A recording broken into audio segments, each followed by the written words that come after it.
Tuan Haji Aminuddin selaku pengerusi pembela, sahabat saya Cikgu Izzat dan Haji Rashidi.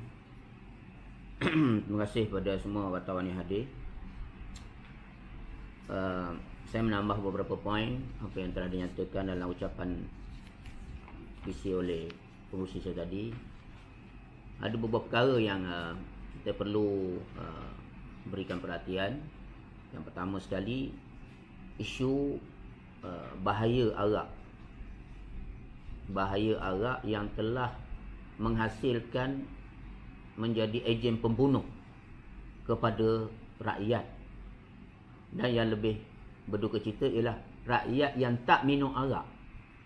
Orang Islam yang tak minum arak teraniaya akibat daripada bahaya arak yang diminum oleh orang-orang yang bukan Islam, yang akhirnya memandu kenderaan menyebabkan banyaknya berlaku kemalangan. Saya ingin memaklumkan usaha kita menangani ataupun cuba membuat research ataupun menziarahi mangsa-mangsa. Kita pergi ke Pahang, kita pergi ke Pahang itu hari, kita hantar menziarahi mangsa kemalangan mabuk, pemandu mabuk yang memandu bertentangan di Kuantan, di mana kaki tangan Alam Flora, arwah Irwan, dan juga kita menghantar memo kepada MB Pahang untuk supaya industri arak atau lesen-lesen arak ni atau penjualan arak secara terbuka ni segera digunakan dengan kuasa PBT yang ada, kuasa kerajaan negeri yang ada. Kita tahu kerajaan negeri ada kuasa, kerajaan pusat pun ada kuasa, tetapi berkaitan dengan premis ini banyak kuasa daripada PBT di bawah bidang kuasa kerajaan negeri. Begitu juga dengan kita minta akta undang-undang bagi pemabuk ini, kita memohon maksimumkan sampai ke tahap kepada hukuman mati kerana dia telah menyebabkan kematian. Tapi kita nampak pun ada usaha yang dibuat oleh peringkat Jabatan Pengangkutan, Jabatan Kementerian Pengangkutan. Kita dimaklumkan hanya peningkatan sahaja daripada kadar denda itu yang berlaku. Jadi masih belum lagi mencapai pada sasaran kita, kerana kalau denda saja pun walaupun 100,000 pun belum mencukupi dengan nilai nyawa. Pertama sekali nilai nyawa orang Islam. Orang Islam ni nilai nyawa dia dah jadi murah sangat sekarang ni. Kalau nyawa orang bukan Islam mahal sangat. Jadi gitu pula, ada double standard. Ini yang kita tak nak, seolah-olah berlaku double standard di atas negara kita sendiri. Sedangkan arak ini bukan perkara main-main. Dalam agama Islam sendiri, arak ini adalah ibu segala kejahatan. Ummul khaba'is Nabi sebut, ibu segala kejahatan. Daripada arak inilah dia akan memandu dengan mabuk dan menyebabkan kemalangan dan membunuh orang. Daripada arak inilah dia akan mula minum dalam keadaan mabuk, dia akan pergi rogol orang, atau melakukan hubungan sumbang mahram dan sebagainya.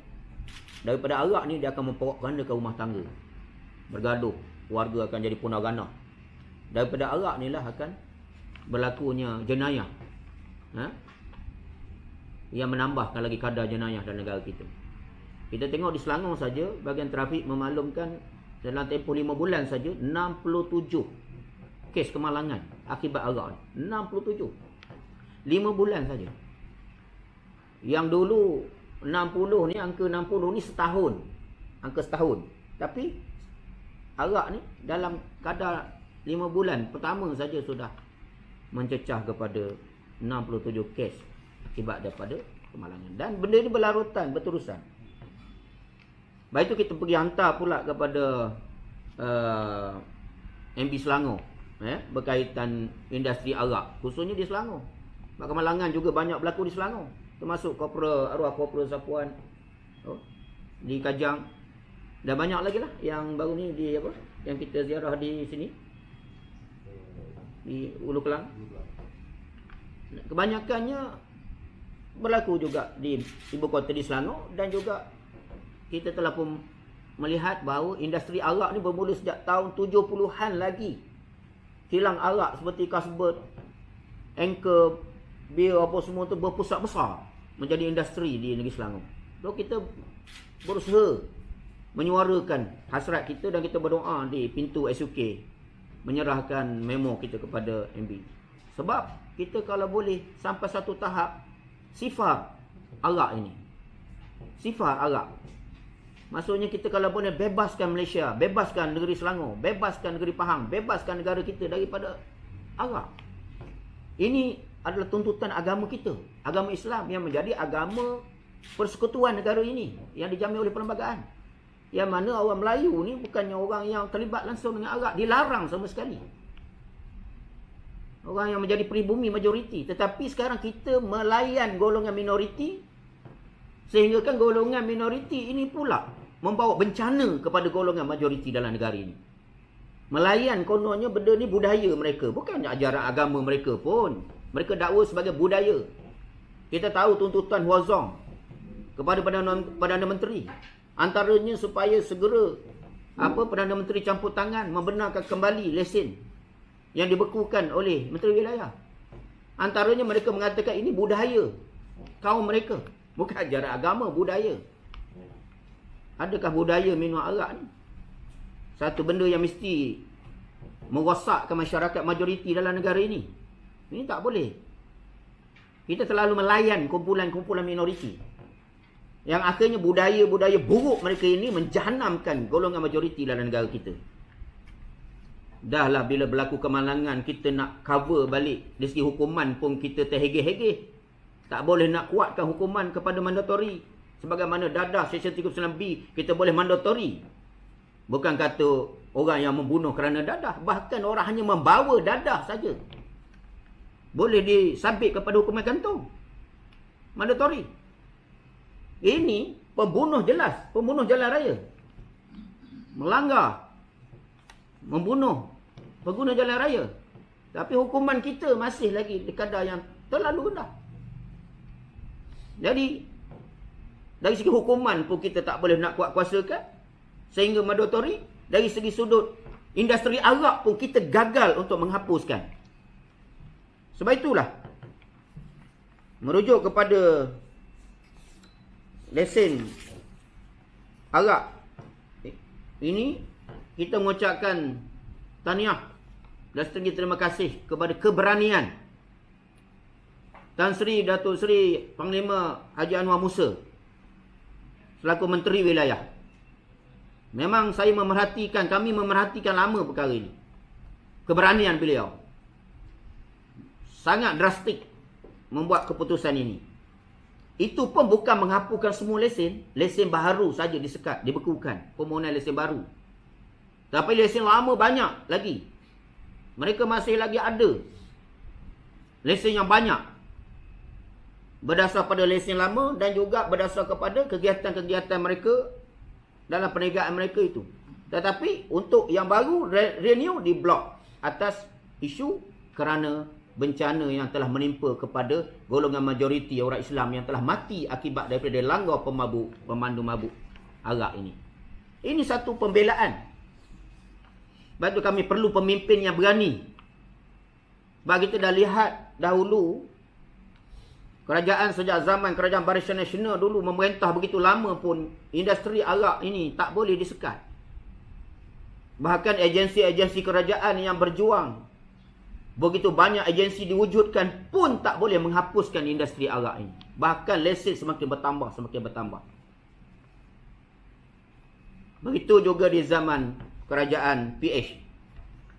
Saya mengikuti perkembangan Menteri Wilayah yang dahulu, yang kononnya pada peringkat awal mendengar nasihat daripada kami, NGO-NGO, dan juga saranan-saranan kita kepada pihak DBKL, supaya NGO-NGO ubah operasi benteragi TB haram sebanyak lebih 18 NGO yang bergabung dengan 28 agensi yang menggempur sejak 2014 Kuala Lumpur ini, memberikan banyak cadangan. Antaranya ialah mengurangkan operasi premis pusat hiburan daripada pukul 5 pagi hingga pukul 1 pagi. Dan benda ini cuba dilaksanakan oleh Menteri Wilayah dahulu. Tetapi apabila didesak saja oleh pihak-pihak pengusaha arak dan industri ini, termasuk wakil daripada politik yang mendesak daripada DAP, kita dapat lihat Menteri Wilayah dahulu Khalid Samad gagal untuk melaksanakan perkara ini. Bahkan U-turn balik dengan membenarkan lesen operasi. 672 lesen diberi beroperasi dan 24 lesen daripadanya dibenar sehingga pukul 5 pagi. Dan juga lesen 149 lesen lagi diberi sehingga pukul 3 pagi. Dan selebihnya adalah sehingga pukul 1 pagi. Dibagi lagi. Maknanya dahlah usaha menyekat. Sebab kami dah pergi research dalam operasi kami dengan pihak berkuasa. Kementerian Pelancongan di BKM memberikan lesen dengan alasan bahawa premis sama ada di bawah hotel ataupun di kelab malam, pusat-pusat hiburan ini yang berniaga arak ini, kononnya kerana melayani pelancong. Hasil daripada operasi kita membuktikan pelancongnya tak sampai 10-20%. Kebanyakannya adalah anak-anak Melayu Islam yang mabuk, yang minum arak, yang bersukaria, berseronok di dalam premi-premi ini, termasuk anak bekas mantan menteri dululah, kerajaan dulu. Saya tak sebut detail lah. Tuan-tuan tahu dalam premis. Sebab dalam premis inilah arak, dadah, pelacur, hiburan melampau, kegiatan berbagai-bagai perkara yang maksiat yang ada menjadi lubuk di situ. Jadi kita mengucapkan tahniah pada Tan Sri Datuk Seri Panglima Haji Anwar Musa kerana anda telah melakukan apa yang kami perhati begitu lama. Tidak ada menteri yang berani. Sebab itu kita minta kepada pihak negeri lain jangan kontra dengan usaha ini. Sebab mencegah kemungkaran ini adalah kewajipan agama yang ditetapkan kepada pihak berkuasa. Kalau pihak berkuasa dah ada kuasa pun penakut nak buat kerja mencegah kemungkaran ni, nak buat apa bangga dengan kuasa tu? Nak apa nak bangga dengan sumpah wallahi wabillahi depan yang di-Pertuan Agong nak memegang jawatan? Tak perlu nak bangga. Kerana buktikan dengan kerja. Bukan buktikan dengan berkata-kata. Sekarang rakyat nak lihat kita laksanakan. Sebab bencana COVID-19, bencana bala Allah Ta'ala turun ke negara kita ni adalah banyak kerana banyaknya maksiat, kemungkaran. Maka bala Allah akan turun. Sejarah membuktikan dalam Quran. Sejarah silam berapa banyak kaum-kaum yang terdahulu dibinasa oleh Allah. Kaum Ad, kaum Samud, kaum Fir'aun, kaum Nabi Nuh. Dan semua kaum-kaum yang dibinasa oleh Allah kerana mereka itu derhaka, melakukan maksiat dan mungkar. Maka negeri dan negara mereka dibinasakan oleh Allah. Jadi sebab itu ni kewajipan agama. Jadi sebab itu kita begitu bersyukur kerana usaha ini Allah datangkan COVID-19. Baru berjaya kelab malam disekat dari operasi. Baru berjaya kita menyekat banyak operasi maksiat. Kalau Allah Ta'ala tak hantar COVID-19 ni, mungkin benda ni berlambat-lambat lagi. Tutup hari ni, besok buka balik. Tutup minggu ni, minggu depan buka balik. Gerjala rasuah berlambat-lambat di kalangan puak kuasa. Jangan ingat kita dah ada puak kuasa, kita rasa dah hebat. Kita dah berapa 60 tahun. Kita dah ada puak kuasa. Tapi apa yang kita boleh buat? Kecuali kes makin bertambah, premis makin berkembang. Tutup sekejap, buka balik. Ini kami dah cek semua. Perjalanan ini kami perhatikan. Benda-benda ini semua. Sebab itu kita minta kepada Tan Sri Menteri Wilayah, selain daripada bertegas dengan tuntutan-tuntutan ini. Kita tahu tuntutan ini bukan daripada persatuan-persatuan ini saja. Termasuk daripada Wazong sendiri menuntut kepada Perdana Menteri. Kita tahu. Jadi sebab itu, jangan ambil seperti mana Menteri Wilayah dahulu. U-turn balik bila didesak. Jadi kita tak nak benda yang sama berulang. Kalau berulang kita anggap gagal. Jadi sebab itu jangan layan. Bertegas. Sebab kami akan kerahkan kekuatan ratusan NGO untuk backup bersama dengan Menteri Wilayah. InsyaAllah. Cuma kami tak dipanggil je lagi. Nak jumpa pun payah sangat. Banyak sangat dia punya jadual, banyak sangat proses dia. Sampai sekarang pun tak dapat jumpa lagi. Patutnya operasi obah yang cemerlang dulu tu untuk membeteras gejala ini, panggil segera NGO-NGO yang terlibat seperti Pusi cakap tadi. Buat discussion meeting, kita susun jentera kita. Pembuat dasar takkan berjaya kalau tak ada pelaksana dasar yang hebat. Pembuat dasar dah hebat, tapi pelaksana dasar mesti hebat. Tetapi pembuat dasar, pelaksana dasar tidak boleh di kalangan agensi sahaja, kerana ada korupsi, ada rasuah di situ. Ada kaki tangan pengkhianat di situ.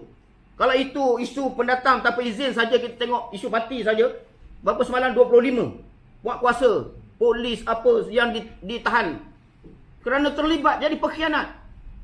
Yang ini yang payung tempat-tempat premi maksiat. Yang payung tempat-tempat ni, pusat-pusat judi, arak semua ni. Siapa yang payung mereka? Menteri tak boleh buat. Sebab mereka boleh berlakon di depan. Di belakang buat lain. Perkara ni saya dah perhati lama dah. Kami dah perhati lama dah. Sebab itu kalau nak benteras betul-betul, tak payah nak wayang production.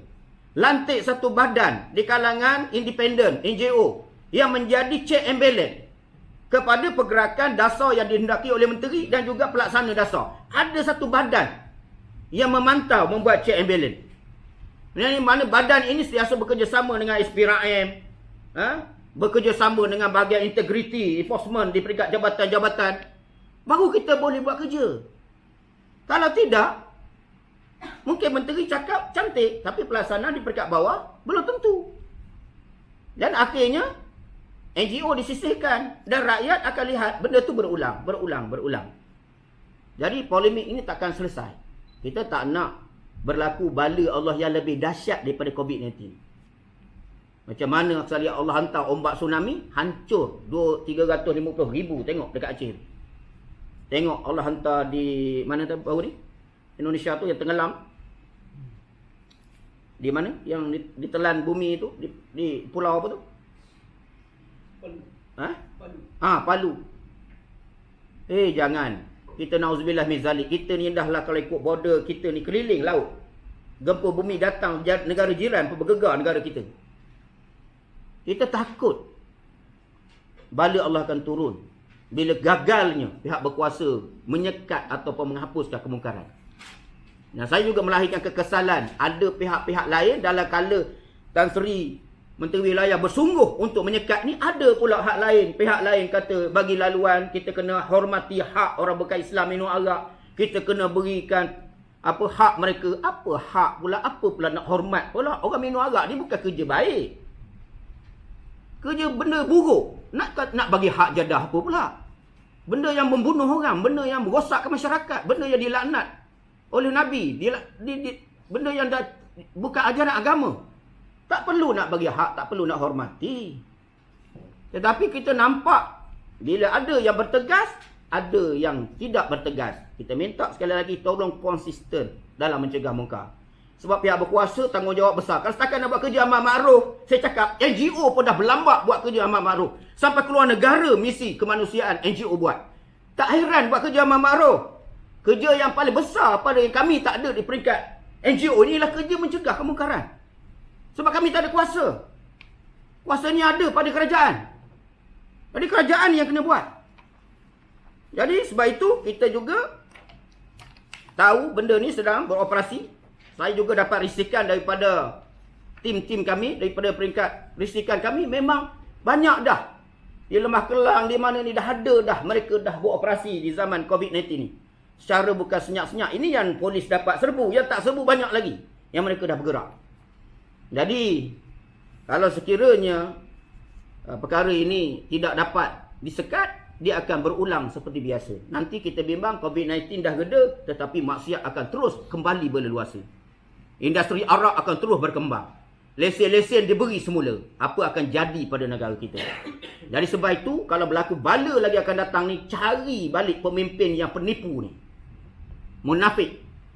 Sebab kuasa dah ada, mereka tak buat. Beri alasan macam-macam. Jadi kita tak boleh rakyat jadi mangsa akibat daripada permainan orang-orang yang ada kuasa, mereka gagal melaksanakan tugas mereka. Sebab itu pak kuasa ni kena latih dengan integriti agama. Bagi berorgan spiritual, bentuk balik kekuatan jati diri, kewatanan, sifat watan untuk membela negara. Kena ada balik semangat. Ini banyak enforcement kita tak ada kekuatan lagi untuk benci kepada kemungkaran. Sedangkan mereka melaksanakan tugas ini dengan iman yang kuat. Tetapi iman bukan jadi sandaran lagi dalam kerja mereka. Kadang-kadang kau tim sikit dengan tauke jolok sikit je, habis, lumpuh habis. Ini sendiri bukan saya kata bohong. IGP sendiri cakap. IGP tahulah anak buah dia buat kerja apa. Sebab itu, kes arwah adik pun tak boleh nak selesai. Sebab masalahnya kita dah berlaku pincang dalam enforcement kita. Balik semula semangat untuk membina kekuatan jati diri kita. Kalau tentera ada kagat, pihak polis kena perkasakan dulu baka, sekarang JIT, Jabatan Integriti. Combine balik dengan kekuatan untuk membina kita punya pasukan keselamatan dan penguatkuasa kita. Biar betul-betul pegang amanah. Jangan jolok rasuah habis. Menteri nak buat kerja bagus pun, kalau pelaksana di bawah buat masalah, tak boleh buat. Sebab pengkhianat musang berbulu ayam ni banyak. Baik tu kerja ni tak boleh hapus daripada dulu sampai sekarang. Jadi sebab itu, kita ingin ketegasan ini kepada menteri wilayah khususnya dan juga Menteri Agama. Saya tengok dalam isu Arab ke apa ni, tak berapa respon. Kerja Amal Ma'ruf aja. Saya dah cakap tadi, kerja Amal Ma'ruf NGO pun boleh buat. Setakat nak habiskan bajet tahunan. Apa yang kita pelik? Benda tu setakat nak bagi bantuan. Tapi yang susahnya ni, kerja mencegah mungkar. Ni nak tegur Sajat pun tak dapat lagi. Nak lawan Siti Kasim lagi jauh. Ini buat malu agensi saja. Enforcement ada. Apa kita punya kerja ni? Jadi sebab itu kita kembalikan integriti kita, maruah kita, kuasa kita. Gunakan bila Allah bagi peluang untuk berkuasa, untuk mencegah kemungkaran. Sebab Nabi sebut, man ra'a minkum munkaran falyughayyiru biyadihi. Bila kamu lihat satu kemungkaran, nak cegah dengan tangan, dengan kuasa, itu adalah pada pemerintah. Mereka yang berkuasa, bukan pada kami. Kami fa'illam yastati' bil lisan. Kami ini peringkat kedua, iaitu memberi teguran dengan lisan. Kami dah sampaikan. Allah dan malaikat menjadi saksi. Jadi sebab itu dalam isu ini kita mengingatkan kepada menteri, khususnya menteri wilayah, jangan ulangi lagi seperti kegagalan yang lalu. Dan kami bersedia untuk dipanggil segera. Buat macam baru ni kita komen isu kes arwah adik. Menteri dalam negeri terus call. Hari ni buat PC, hari besok terus jemput. Ajak makan nasi tengah hari. Jumpa, bincang. Walaupun berbincang tu, orang kata bertegang urat pun, belaga angin pun, pendirian NGO dengan pendirian dia, sebab dia dapat maklumat daripada sumber lain. Kita dapat maklumat daripada sumber kita. Sepatutnya disatukan sumber ini. Tetapi kalau dia pegang satu arah saja sumber itu, kalau tipu-tipu lah. Maklumat tak dapat compare. Tak dapat combine. Sama kan? Jadi sebab itu juga dalam isunya gitu, kita tak nak menteri wilayah dapat satu sumber saja. Lepas daripada itu sumber yang kita dia tak dapat. Jadi akhirnya esok bila berlaku je, kena tipu juga. Akhirnya, menteri kena tipu dia, orang bawah dia sendiri. Yang berwayang production, yang bermuka-muka. Beri maklumat salah kepada pegawai atas pun beri maklumat salah. Akhirnya, maklumat salah sampai kepada menteri. Menteri pun bercakap saya salah juga. Kita tak nak begitu. Lepas tu kita nak teguran kita, suara kita ni didengar. Dan insya-Allah hari besok kita akan buat lagi satu, apa kita panggil? Perjumpaan. Lagi ramai lagi gerakan kita akan bergabung dan memberikan impak tuntutan kita. Jangan PM perhatikan, layan. Orang yang membuat resis macam Wazong itu dilayan begitu baik. Takkan kami ini yang memperjuangkan Abata daripada belum wujud kerajaan ini lagi. Sampai sekarang kami makan dilayan macam anjing kurap. Jadi tolong beri respon kepada usaha yang kami buat untuk membantu mempertahankan agama, bangsa dan tanah air kita, insya-Allah. Jadi sekian, terima kasih.